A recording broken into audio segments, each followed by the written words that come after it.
Hi, my name is Kelly Reddy-Heffner, and thank you so much for taking the time to be here today.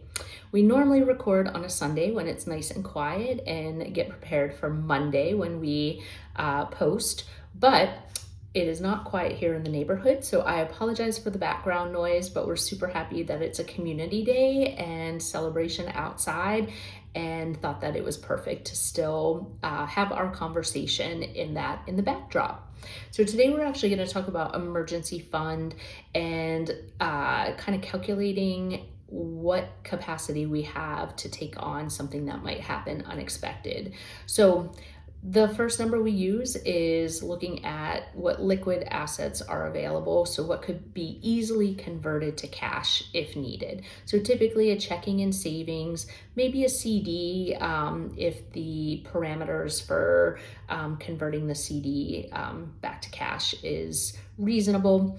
And then we also look at the second number, which is our monthly expenses and what's required. So definitely leaning into what you absolutely would have to do in a month versus those optional want expenses. And when you take the liquid assets divided by the monthly expenses, that gives a number. We're typically looking for 3. So 3 months minimum of those expenses being covered. And then ideally, between 3 and 6 is the number that we're shooting for. I feel like this is an important number for some other decision-making points with our personal finances, and we get this question a lot about how to prioritize.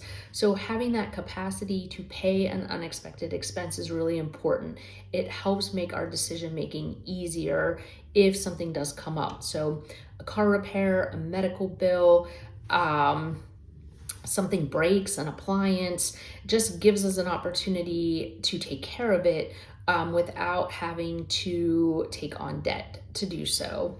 That monthly number also gives us an opportunity to look at what we're really spending and to have an idea of what is a need versus what is a want. So, what's food, shelter, utilities versus entertainment, subscriptions to different things. I think some of the decision points are, how to build that emergency fund and then also accomplish some of the goals in between. So I do recommend having a minimum in the emergency fund. Again, ideally 3, but maybe as you're working on some things, goals, I would like to see typically 3 months.